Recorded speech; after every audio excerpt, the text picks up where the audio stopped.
Hey, everybody. Welcome to Moment of Clarity. I call this Moment of Clarity breaking news because I'm just going to going to go through some of the stories that are breaking, but are not really being covered enough on your mainstream media, or maybe at all. And so I have two big ones here for you, and then I'm going to maybe answer some questions. Please share this feed so we can have as many people as possible joining us. But yeah, two big stories. We're starting off with the new proof that has quietly been revealed of the DNC's rigging of their own primaries in order to stop Bernie Sanders from getting the nomination. This is one of those things where you're like, I thought we finished with that, 8 months ago or whatever it was. But this is how they do it, right? There is some form of rigging, some form of manipulation, some form of shenanigans, some form of scalawags, perhaps, that goes down, some flimity flamity that goes down in the primaries. And then they have like an investigation that drags on for months, and then they quietly reveal to you, oh yeah, we totally fucking rigged our own primaries.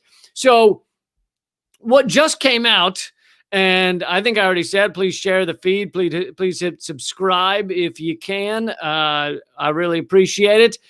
So what just came out, and this is from Politico. Now, Politico, depending on what they're covering, sometimes garbage, sometimes not. But this article seems to be fairly truthful, although I'm also going to get to what Politico carefully doesn't tell you. Okay, so let's see here. This is the article. It is from Politico just today or the other day, that the Iowa report, I believe it's the Attorney General of Iowa, has just revealed their report about DNC meddling in the primaries. Now, before we get into the details, what you need to remember is that at that time, going into the primaries, the DNC, it very much looked like Bernie Sanders was going to win, or at least do very well. In most of the polling was showing him up. There was no clear person that could beat him. The only one that had kind of the name recognition was Joe Biden, but Joe Biden was, a doddering old man with a lot of issues in his past and hardly raising any money, having real difficulty. This is pre-pandemic, by the way. Buttigieg was, a young guy with no experience. Beto O'Rourke was flailing. Kamala Harris was collapsing. And they didn't want, the DNC establishment didn't want Elizabeth Warren either. So it was looking like Bernie very well could run away with this. And they knew certain things. They knew he was going to win New Hampshire. He was polling very well in New Hampshire. And the first two contests are Iowa and New Hampshire. Bernie, as in 2016, does very well in caucuses, and they knew that. A caucus tends to have more progressive candidates succeed because in a caucus, you have to actually show up and have a little meeting and stand around with everybody and say, here's why I'm voting this way, and here's why I support them. And that's why it screwed Hillary. I almost called her Killary, which would be appropriate considering the amount of bombs she enjoys dropping around the world.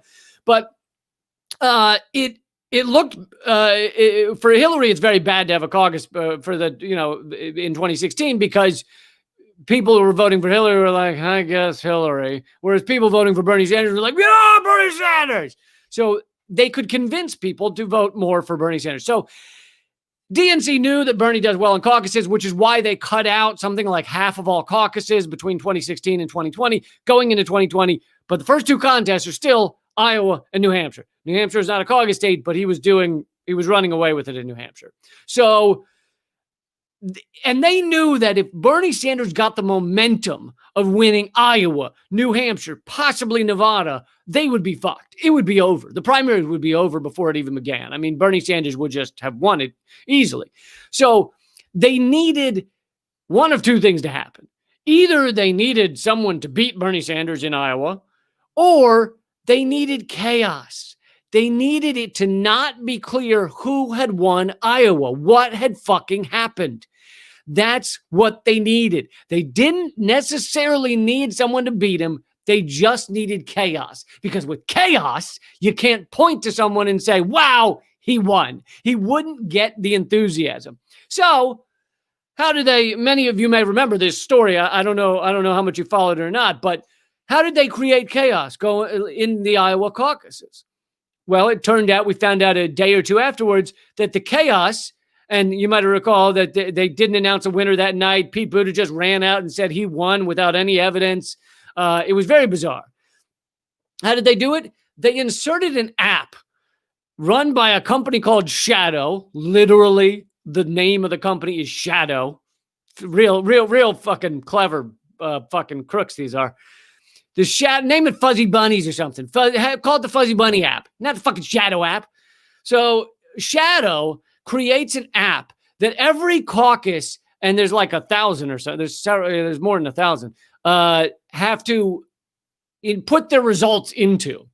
That app was what created the chaos. First of all, many of them were not trained well on the app. Secondly, when they put the numbers in the app, it didn't collate them correctly or whatever, report them correctly, so that no one could tell who had won the caucuses. And that was the design. That was by fucking design, that no one could tell what the fuck had happened in Iowa. So it slowly came out within the days afterwards that, well, I'll actually get to that part in a minute, because that's what Politico carefully doesn't tell you.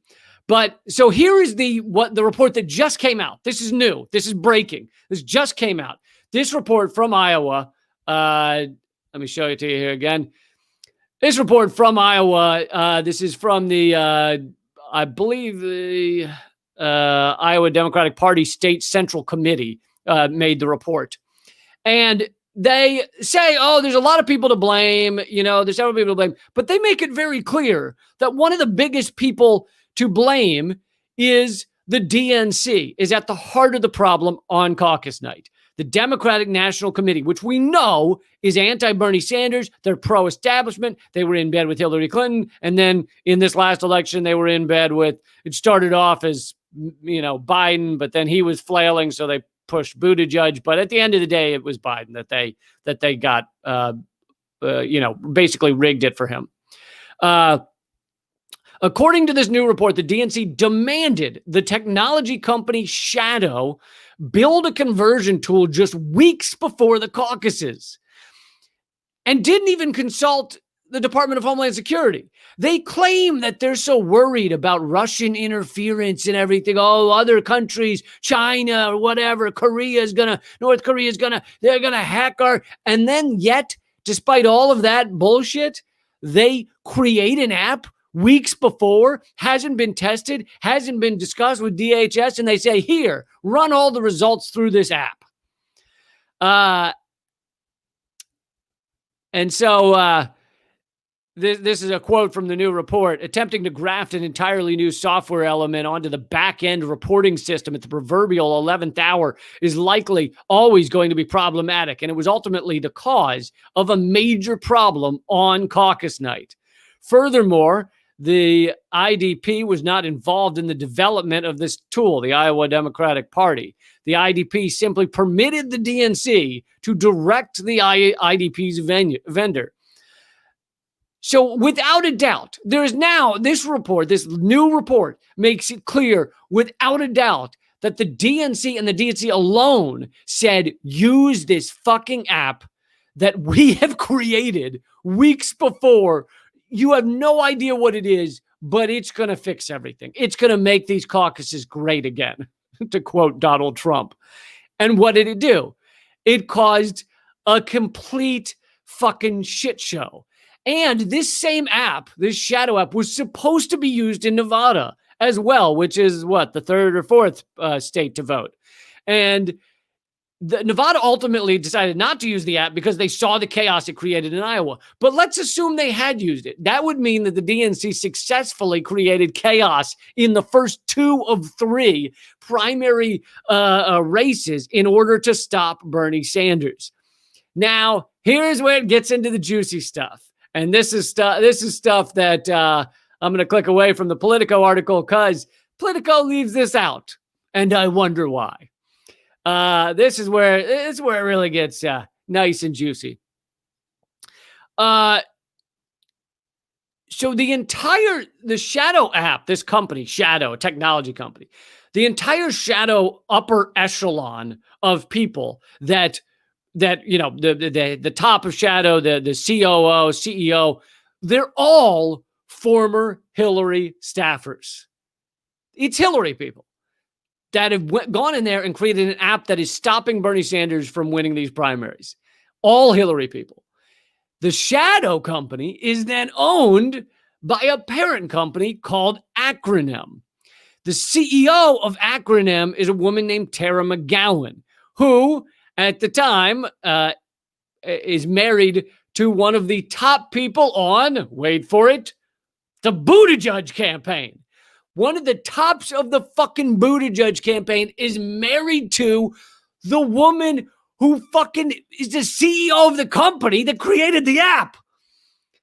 And they had a dinner like a week before. No, I think it was the night before. I'm trying to remember. But it was like the night before. There was a dinner that involved her, the Buttigieg, head of Buttigieg campaign, these Hillary staffer. Like, they weren't even, this was a like dinner at a restaurant. I mean, like, people could see them sitting together. They didn't even bother to hide half this shit. But it gets one more step better.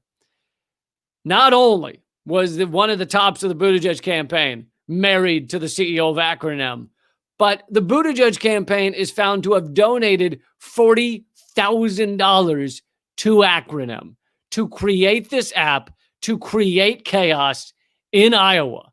Buttigieg, mind you, then announces himself the winner the night of the caucus without anyone saying he had won it. These things starting to link together. Buttigieg knew in advance that this would happen. There's no way he couldn't. He's one of the heads of his campaign is married to the CEO of this company. They create this app that creates chaos. The app was meant to show the DNC live number updates, which, if working properly, would also let them know if they needed to basically stop the count because Bernie was running away with it. But there's no way he couldn't have known what was going down. And Buttigieg then declares himself winner. The media then runs with a combination of, we think Buttigieg won, but either way, it's too close to call. So they run around with it's too close to call until New Hampshire, where Bernie, as expected, wins rather easily. And then rather than saying, Bernie's won the first two races out of this primary, which would have given him a massive bump, all of a sudden, all the people in those following states start thinking, wow, this Bernie Sanders guy has a chance. I really liked what he was saying, but I thought he didn't have a shot, but now he's won the first two. That's interesting. Maybe I should look into it. It sounds pretty good. That would have given him a massive boost. The money would have come pouring in, but instead you have chaos in Iowa, and the media runs with a story of like, oh, well, Bernie won New Hampshire and Buttigieg won Iowa. And they run around with that. And then Iowa takes, I think it was like a weeks. It takes a long time to have an official stance on who won Iowa. And they eventually give it to Buttigieg, but with a tiny fraction of the number that it was like point something percent. Buttigieg won Iowa, which I can almost fucking promise you he didn't actually win Iowa. They had weeks to sit there and figure out a way to make it look like he did. But the key was the chaos. That was the key for the DNC. And now you have the Iowa fucking Democratic Party basically admitting that, saying this is the DNC's fault. The DNC did this. This is the new report just came out. Of course, this will get yes, Politico will write an article about it, but this will get no mainstream cable news coverage. You see, there's a difference between one little article in Politico and fucking CNN all day long blabbing on and on like they are about Biden winning the electoral vote today, which everyone knew was going to happen. So it's not really news. Biden won the election. He won it weeks ago. Not a secret. Donald Trump is fucking out of his mind. But so there's a difference between repeating it endlessly so that everyone finds out about something and one little Politico article that is meant to be basically ignored. So, I mean, this is truly incredible that, it's like now you're seeing this. Oh, and by the way, one other thing before I get to some COVID-19 redacted news that is not being covered on mainstream media.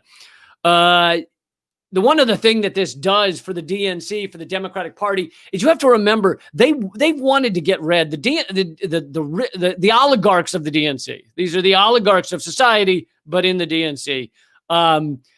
They wanted to get rid of caucuses for a while now. Caucuses, and look, I'm not going to say caucuses are perfect. There are some complaints about them, such as you have to leave work and show up and be there and argue your point. And a lot of people don't have time to leave work. So there are issues with caucuses. But the reason the DNC wants to get rid of caucuses is because they favor more progressive candidates. They favor people that have a viewpoint that is not just the same shit as Republicans. So that's why Bernie Sanders did so well in the caucuses in 2016. So what did they do? They cut out something like half of all caucuses between 2016 and 2020. One of the remaining ones is Iowa that we've been talking about. However, I bet you in a year that the DNC uses this chaos in Iowa to get rid of caucuses. So this serves two purposes. It succeeded in helping to stop Bernie Sanders from getting the nomination, and it also succeeds in the DNC getting rid of the remaining caucuses so that they can more easily rig their own primaries and stop progressives, because they've seen the risk, quote unquote, that Bernie is to the standard corporate pro-war, pro-Wall Street, pro-environmental destruction tenets of the Democratic Party. So they're very excited that this could give them the reasoning to finally wipe away the remaining caucuses. Okay, so that's one new report I wanted to bring to you. Another, and feel free to throw in questions or comments. I will try to address a couple of questions when I get to the end of this next news story. As I've said, if you want mainstream garbage news, feel free to switch over to CNN. Go learn about how Joe Biden won the electoral college that everyone knew he was going to win. But so this is a story. Now, this has been getting some kind of, people have been trying to share this online, and it's been suppressed by Facebook and Twitter and others.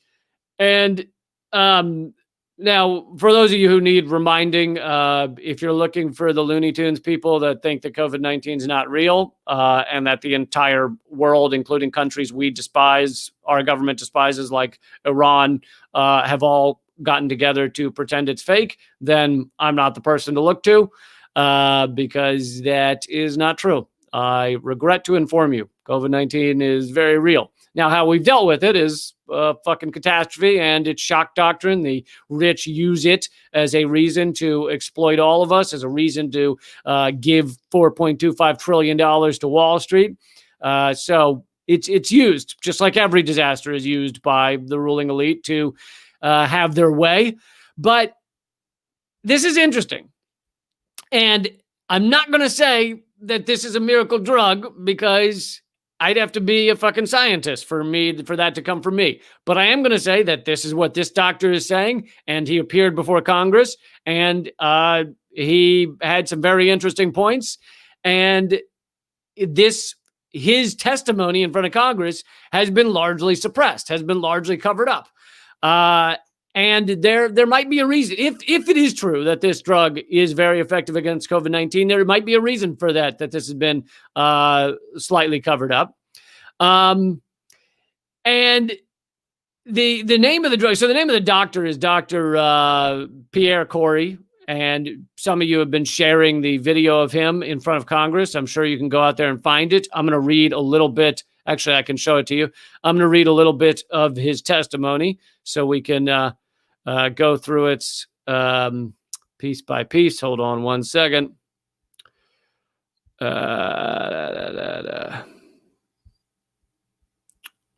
Okay, so now you should have it. All right. So this is his written testimony in front of Congress from December 8th, 2020, in front of the Homeland Security Committee meeting on COVID-19. And he said a lot of interesting things, but he said, seemingly the only research and treatment focus that we have observed on a national scale is with novel or high-cost pharmaceutically engineered products such as remdesivir, monoclonal antibodies, and word I can't pronounce, tocilizumab, which also was the name of one of the characters in Jumanji. With all such therapies costing thousands of dollars, this is consistent with conclusions drawn by a physician consulting to Congress about COVID-19 when she concluded there is a pervasive problem on the Hill with how we prove the value of low-cost treatment. Okay, so what he's saying there is drugs that are not going to make a lot of money for Big Pharma tend to not even be given the room and the money to do enough testing to prove them. And then if they are starting to be proven effective, then they're not covered in the mainstream media, so doctors across the country are not going to know about them. And he gets into a specific example of the main drug he believes could have a huge impact. And here it is. Ivermectin is highly safe. This is again from his transcript of his witness testimony. Ivermectin is highly safe, widely available, and low cost. Its discovery was awarded the Nobel Prize in Medicine. This is its discovery not for COVID-19, but for other things. Nobel Prize in Medicine, and is already included on the WHO's World List of Essential Medicines. We now have data from over 20 well-designed clinical studies, 10 of them randomized, controlled trials, with every study consistently reporting large magnitude and statistically significant benefits in decreasing transmission rates, shortening recovery times, decreasing hospitalizations, or large reductions in deaths. This clinical data is also supported by multiple basic science in vitro and animal studies. And then he goes into to other writings that have been put forward about the effectiveness. And then down here he says, these data show that ivermectin is effectively a miracle drug against COVID-19. The magnitude of the effect is similar to its Nobel Prize-worthy historical impacts against parasitic disease across many parts of the globe. So he's saying that there have been studies. There have not been enough studies for the FDA. But the thing is, those studies could be rushed. They could be done quickly. They could be done right now. And if this could be if found effective, which he's saying it has been found effective, it could be made widely available across the country and save a lot of lives. And in his testimony, he's nearly breaking down because he actually, unlike many of these doctors, is working with the patients. He's on the front lines. He sees people dying. He sees families destroyed. And now I'm not him. And I'm also not a scientist. I have been working here with my beakers. I have my beakers out and I've been doing a lot of beaker stuff. And so I think I'm getting really close to proving how effective this is because I take the beakers and I hit them together. And I think that's basically what you do, right? And sometimes you pour like some iced tea in them or something. No, I'm not a scientist. However, I think that the points of what he's saying, whether ivermectin is a miracle drug or not, the points of what he's saying are incredibly powerful and important, and they'll get no mainstream coverage. This will not be mentioned on CNN. This will not be covered. He's saying, and actually I covered this, I'll get to that in a second. I covered this in another way several months ago, that the treatments that allow for large pharmaceutical companies to have success, to be powerful, to make money, those treatments are far more likely to get backed by the FDA, by the CDC, to get the studies, large-scale studies done and funded to have it happen. And then to get the media coverage, because guess who owns our media? How many commercials do you see for fucking pills on CNN and Fox News and MSNBC? Most of them are fucking pill ads. These companies own our media. So if there is something that is useful against COVID-19 and something else that is useful against it, and one of them benefits Big Pharma, either by the amount of power they have or by the amount of money they're making, then that one that benefits them is all that will get talked about. And so I actually covered this similarly. I didn't cover that drug, ivermectin, but I covered another 3-drug cocktail that there was an article in The Intercept and a few other articles about how this 3-drug cocktail was proving as effective, if not more effective, than remdesivir. And remdesivir was the drug that's been pushed by all your mainstream media and everything else, and it's the one they talk about. And yet this 3-drug cocktail that's equally effective or more effective was not talked about at all because it's generic drugs. It doesn't make them money. Generic drugs no longer benefit Big Pharma. And so they just can't get the amount of money from it that they could get from remdesivir. So even if the two are equally, let's assume that the generic one isn't even more effective. It's just equally effective to remdesivir. One of them is free for fucking people, or close to free. I mean, how many fucking billions of dollars would that save from medical debt on people to not be taking the drug that cost them a shitload of money?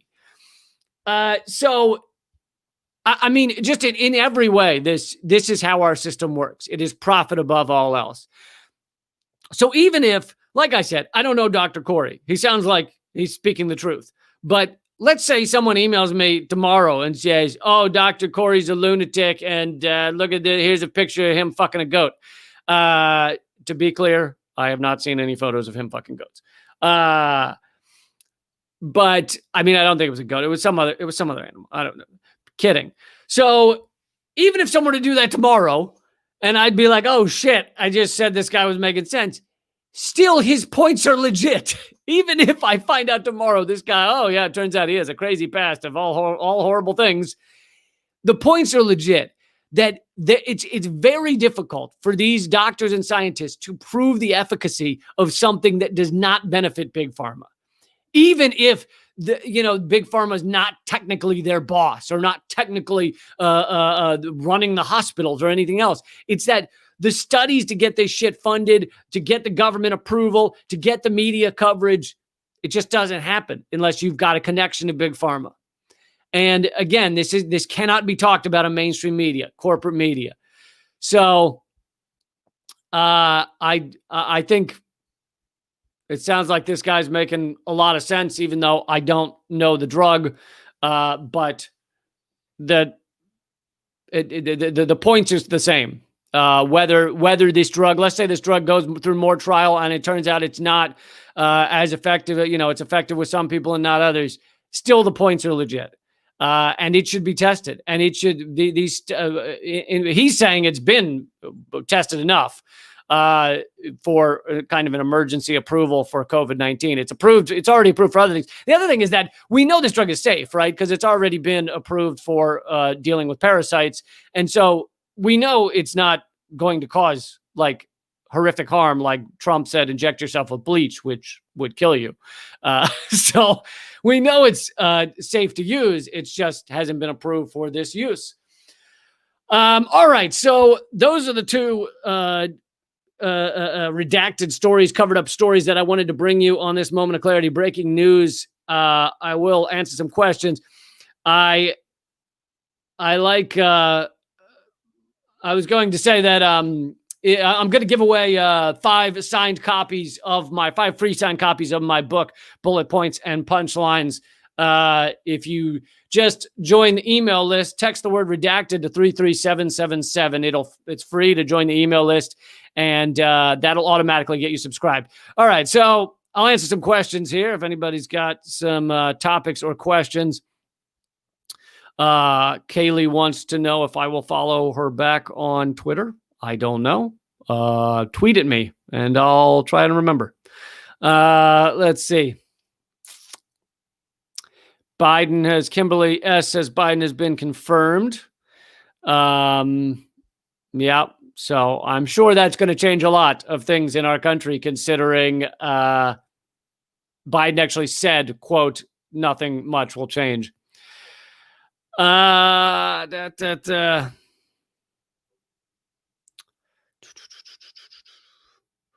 Nick's asking about dueling electors. Oh, if a state were to approve the wrong elect. I mean, here's the thing: is like if a state did that, let's say a state vote went for Biden, and they just said, "Oh, we're sending our Trump electors to," I mean, then that's the end of any kind of look. I was going to say any kind of democratic process. Our democracy was lost long ago, right? It's bought out. It's completely rigged. There's very little say that the American people have. But whatever tiny little modicum of like choice Americans have, the moment states are like, yeah, we don't give a shit. Just send in the Trump electors anyway. It's over. It's done. I mean, the little remainder is done. So I think, yeah. I mean that would be sad to see that little remainder go. But I also think we need to acknowledge that this shit has been rigged for a long time. I mean, really, the money is the biggest rigging. There's a lot of other ways. So one of which I just spent the fucking first 20 minutes going over. But the money is the biggest thing. You can't win a seat unless you have spent an outrageous amount of money. So it's really rigged by money is the biggest one. Katrina is saying Bill Barr resigned. Did he? I didn't see that. That's interesting to know.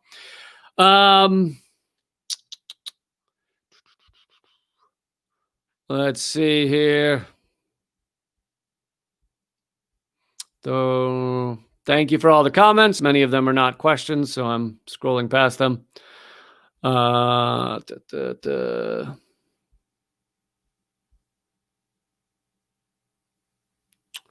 Tanya Princess Jones is saying Bernie has always been willing to sacrifice us in the end. And I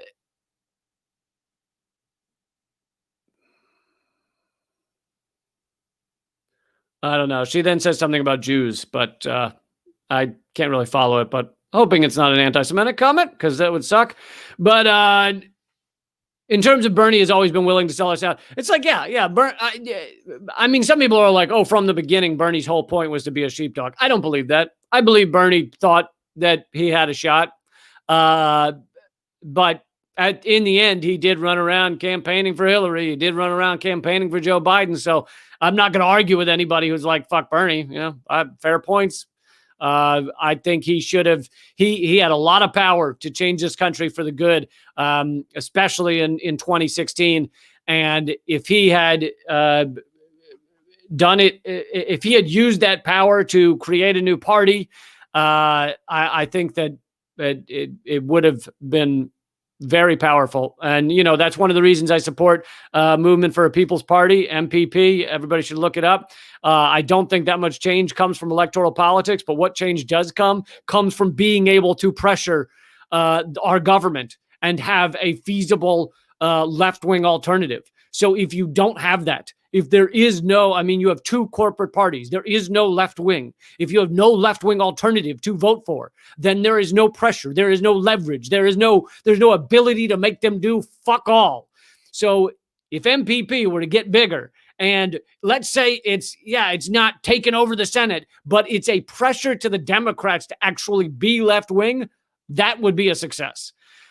Even just that would have some influence. So to act like it's, you know, that I'm not going to act like Bernie Sanders was, you know, Mr. fucking hero. But he did say a lot of important things that I think continue to echo on, like Medicare for all and Green New Deal and other things that I'm glad people are finally talking about. Let's see here. Brandon says, I hear people say that MPP is shilling for the Dems, and I'm unsure. What do you think, Lee? I know the people at MPP, and I have never heard them shilling for the Dems. I assume the only thing I can imagine that's talking about is that MPP does support Nina Turner, who has announced she's running for Congress. I think Ohio, and in her state Congress, there is no MPP, or MPP is not on the ballot. So she is running as a Democrat, and they are supporting Nina Turner. So that means, by definition, they're supporting a Democrat. However, I will say this: Nina Turner she's not a standard Democrat. I've seen no sheepdogging out of her. Of the interactions I've had with her online, or the speeches I've heard her give, she seems very genuine and would be an impressive asset in Congress. So I think MPP supporting Nina Turner, who has been an advocate for MPP, does not count as them shilling for the Dems. I'd be very surprised to see MPP support Democrats in general. No one has been more, other than the Green Party, has been more outspoken against like Joe Biden and against corporate Dems. So I don't believe that sacrifices MPP or harms what MPP stands for. All right, I'll wrap it up here in a few minutes, but I'm glad so many people joined. Let's see. Sometimes it's hard to read the comments when they're flying by, but I'll answer at least one more.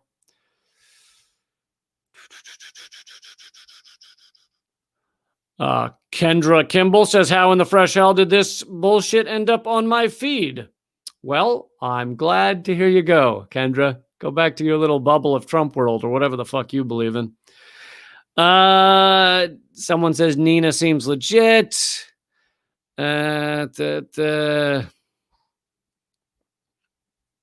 Someone said I need to get some rest. Thank you.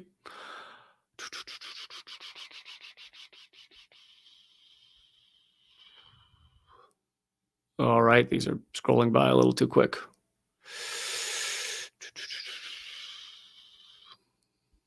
Well, let's see. None of those are questions.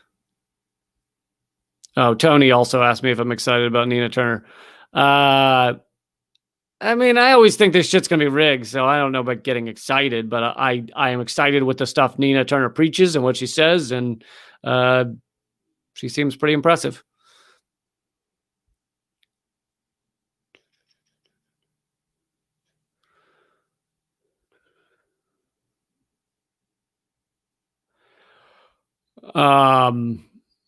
Miss Knowledge All wants to know, is Lee Jewish? Lee is Jewish by birth, atheist by choice. My mother is Jewish. My father is not. And yeah. So, but I don't think religion defines me, and I'm not religious. So do with that as you will.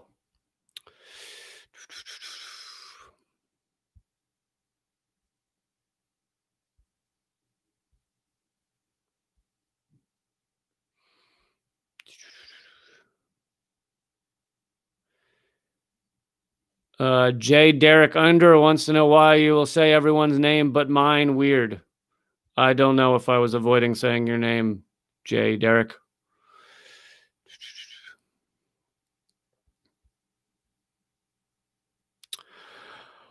All right, I'm going to wrap it up here. Oh, man, I was going to answer one more. Now I lost it.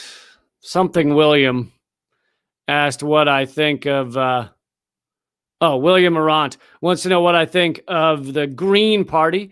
I think the Green Party, pretty much everything I believe the Green Party believes. So I think they stand for a lot of impressive things. But I do think that, I think in general, we need some new energy in the third party area. The Green Party, I mean, the fact that it's been around this long and still no member of Congress is pretty upsetting. So I think I think there needs to be, and I'll let MPP speak for themselves, but I think there needs to be a party that is really more about action than about electoral politics. It's like they have that electoral politics side of them, but they are more known for being active in people's neighborhoods and helping people, and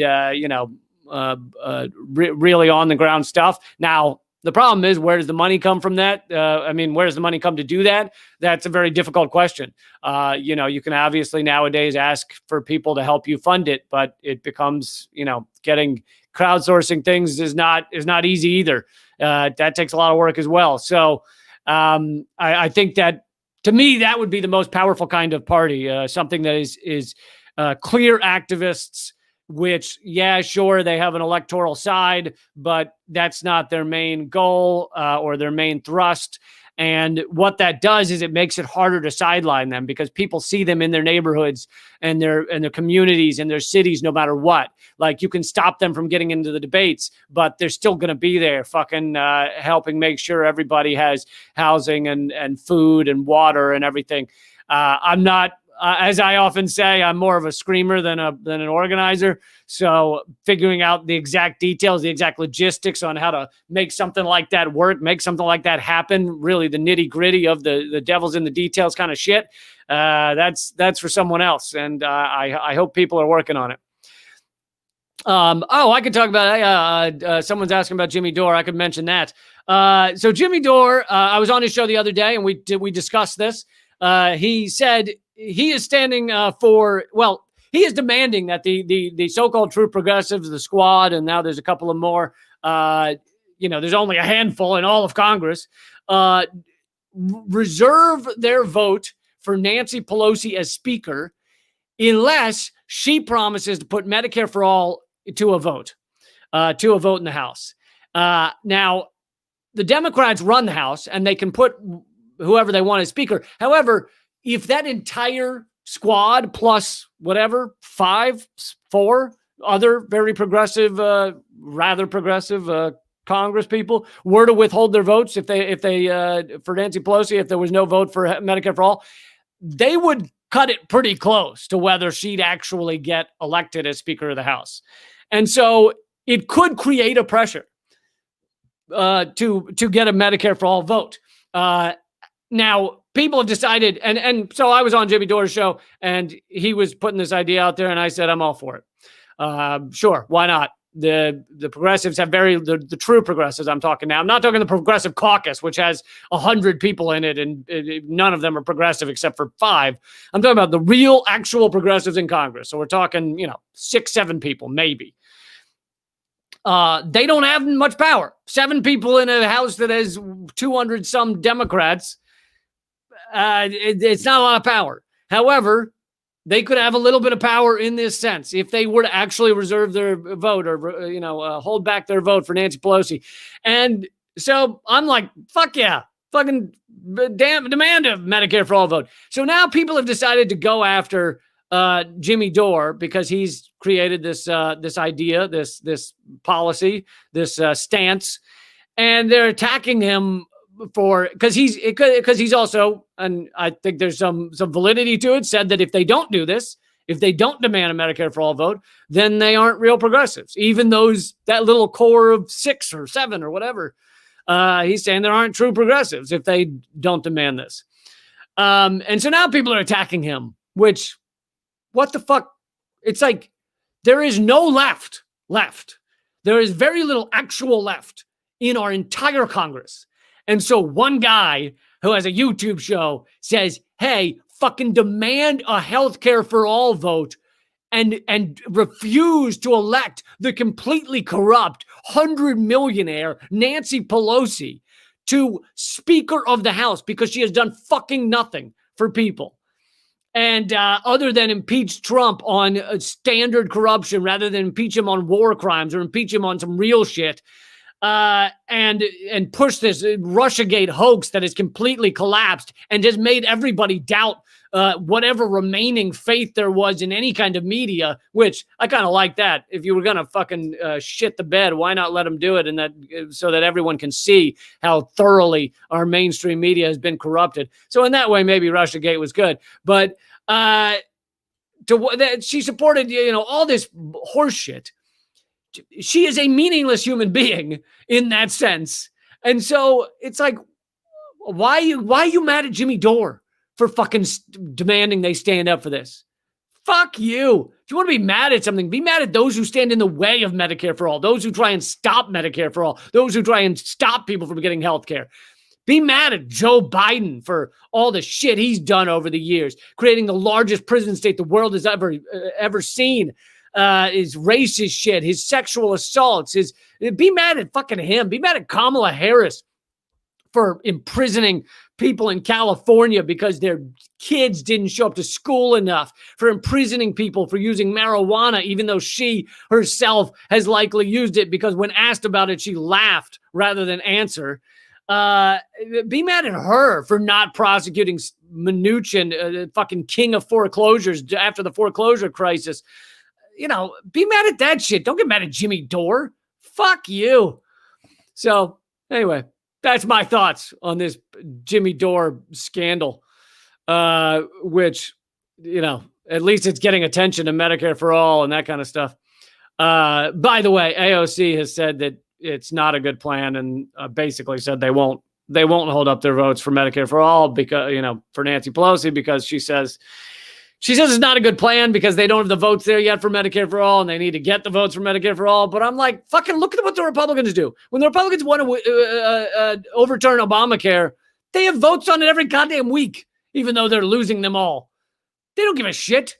They don't wait around to have the perfect magical number of No, they're fucking like every day. They're like Obamacare. Do that with Medicare for all. Just keep fucking voting on it, putting it forward, putting it through committees. Just keep doing it until it's all anyone's talking about and becomes politically unfeasible for anyone to stand against it. That's how you get shit done, not equivocating like, oh, well, maybe one day we'll have the votes. Anyway, that's your completely inept Congress for you. All right, guys, a couple of things real quick. I have a new Rockfin channel. I have premium content over there. I've just created a new series called Broken News, where I, pull up CNN articles and shit like that and show you the manipulation, the propaganda that they use.